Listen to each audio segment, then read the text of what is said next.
Depois de uma semana em que muito se falou na sucessão de Jorge Carvalho na liderança da Secretaria Regional de Educação, Ciência e Tecnologia, a presidência do Governo Regional confirmou na noite de ontem, através do envio de uma nota à comunicação social, a nomeação de Elsa Fernandes para o cargo.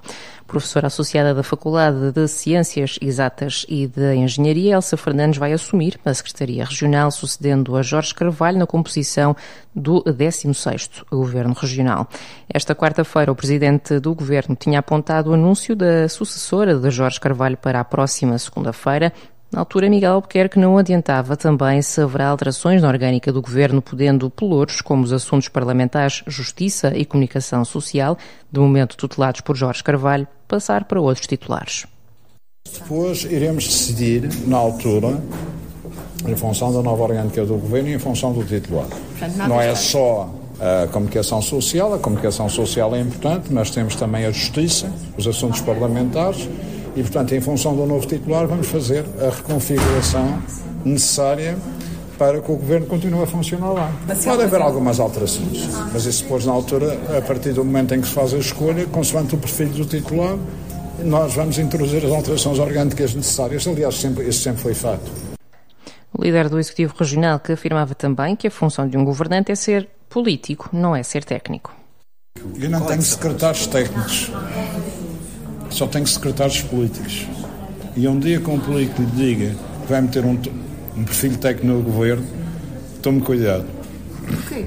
Porque a função de um governante é ser político, não é ser técnico.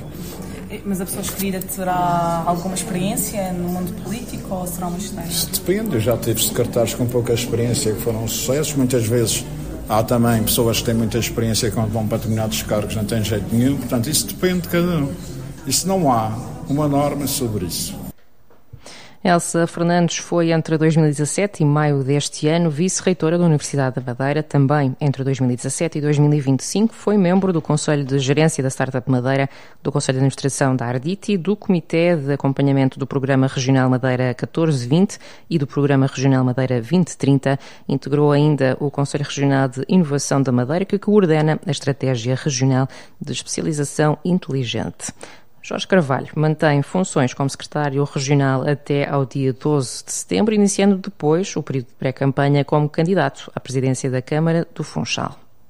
Os timings são aqueles que são e que têm que ser cumpridos, tanto nas funções que estou a exercer, e foi esse o entendimento, deixar o ano letivo em pleno funcionamento, uma vez que estivemos envolvidos na preparação do mesmo, que é já uma prática na região, que é as escolas começarem o seu funcionamento com normalidade e tranquilidade. Tendo esse timing, a partir daí, obviamente que estaremos a um mês das eleições. Nós entendemos que esse mês é suficiente para podermos apresentar aquilo que são as nossas propostas, aquilo que é o nosso projeto. O período de pré-campanha é curto, mas Jorge Carvalho acredita que será suficiente para comunicar aos funchalenses o projeto da coligação PSD-CDS para a cidade.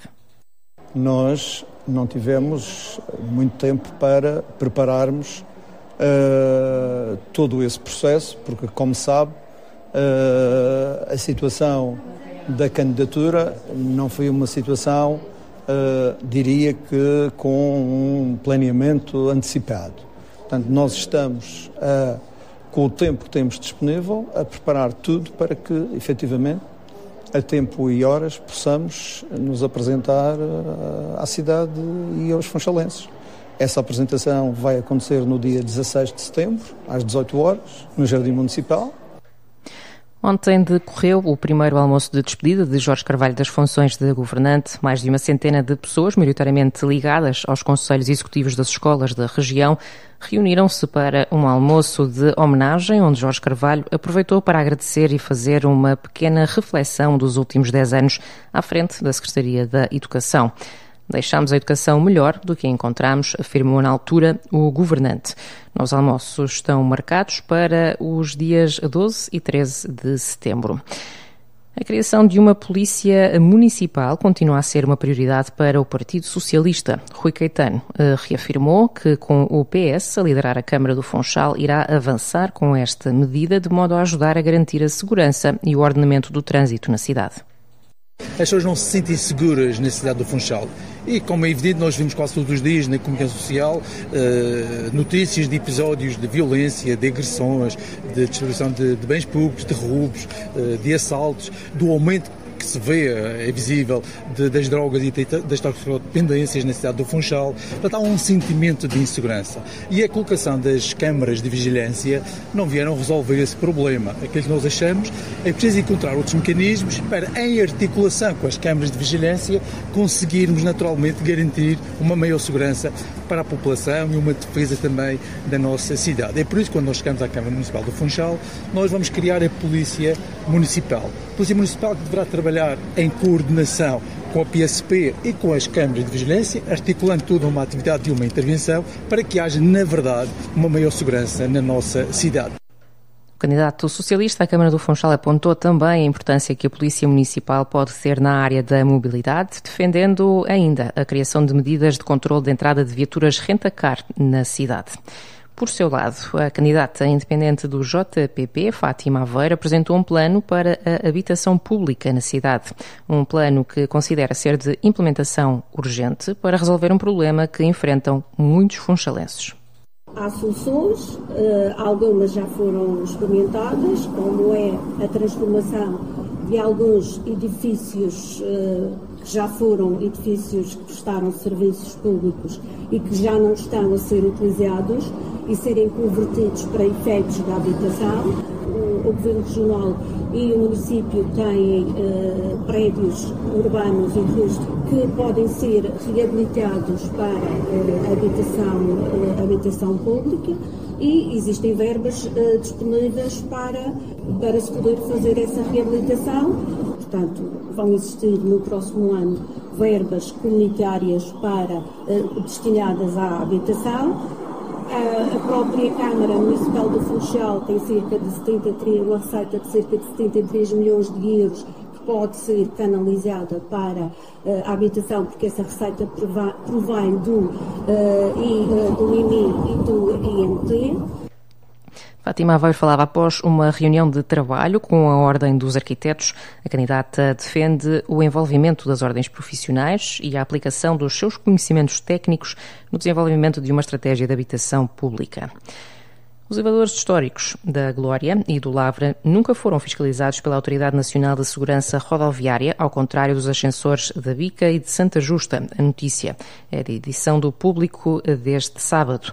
Ontem deveria ter sido publicada uma nota informativa sobre as causas do trágico acidente do elevador da Glória na passada quarta-feira, mas a publicação destas, que serão as primeiras conclusões oficiais sobre as causas deste acidente, foi adiada para a tarde de hoje. Paula Dias. Mais logo à tarde vai ser divulgada a nota do Gabinete de Prevenção e Investigação de Acidentes com Aeronaves e Acidentes Ferroviários. São as primeiras informações sobre o acidente que aconteceu quarta-feira com o elevador da Glória. Esta nota esteve prevista para ontem, mas a remoção dos veículos e dos destroços e ainda investigações adicionais feitas pelo Ministério Público levaram a esta mudança, esperando-se para mais logo à tarde a divulgação dos primeiros resultados da investigação sobre o acidente. Daqui a 45 dias vai ser conhecido o relatório preliminar. E em relação ao elevador da Glória, o Jornal Público revela esta manhã que este elevador e também o elevador do Lavra, na Baixa de Lisboa, nunca foram fiscalizados pela Autoridade Nacional de Segurança Rodoviária. O Instituto da Mobilidade e dos Transportes, que tem a tutela desta autoridade, explicou ao público que depois de uma lei aprovada em 2020 deixou de ter competências de supervisão de sistemas de transporte por cabo, construídos antes de 1986 e classificados como património. Ao contrário, o IMT continuou a fiscalizar os elevadores da Bica e de Santa Justa, mas apenas como um gesto de boa vontade e de cooperação com a Carris, a empresa que gera os 4 elevadores históricos de Lisboa. O Gabinete de Prevenção e Investigação de Acidentes com Aeronaves e Acidentes Ferroviários prevê publicar dentro de 45 dias um relatório preliminar sobre o acidente com a elevadora da Glória, descarrilamento trágico que provocou 16 mortes e 2 dezenas de feridos. A Madeira investe mais de 30 milhões de euros na modernização e descarbonização dos seus portos. O número foi referido pelo secretário regional da Economia, José Manuel Rodrigues, que juntamente com o presidente da APRAM visitou as obras que decorrem no Porto do Canissal.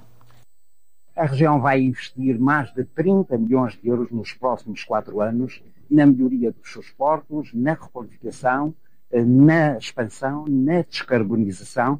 Existem neste momento constrangimentos já no Porto do Canissal, devido ao volume de contentores importados. Estamos com uma obra de cerca de 10 milhões de euros de qualificação, com rede de esgotos, rede de água, rede de incêndios, rede elétrica no Cais Norte do Canissal. Aquilo que se pretende é ter portos modernos, compatibilizados com as normas da União Europeia, portos sustentáveis que acompanhem o crescimento económico da Madeira. A conclusão da primeira fase da obra do Porto do Canissal está prevista para o final do corrente ano. Segue-se uma segunda fase orçada em 9 milhões de euros, que incluirá a expansão do Cais Norte e a sua ligação ao Cais Sul. A chuva está de volta. O Instituto Português do Mar e da Atmosfera emitiu aviso amarelo para a costa norte e para as regiões montanhosas da Madeira. Espera-se precipitação, por vezes forte e persistente, por um período de 12 horas entre a 1 da tarde de amanhã e a 1 da manhã de segunda-feira, dia 8 de setembro. Após o alerta emitido, o Serviço Regional de Proteção Civil deixou algumas recomendações para a população a fim de prevenir problemas com a segurança. Desde logo apela a que se mantenha os sistemas de drenagem desobstruídos e que não se atravessem zonas inundadas. Além disso, os cidadãos devem evitar circular em zonas historicamente vulneráveis a inundações, bem como adotar uma condução defensiva, reduzindo a velocidade e tendo cuidado com lençóis de água na via. Por fim, deve retirar-se das zonas confinantes com as linhas de água, animais e bens para locais mais seguros. Foram as notícias com Sofia Carraca Teixeira. TSF Madeira, Rádio de Informação.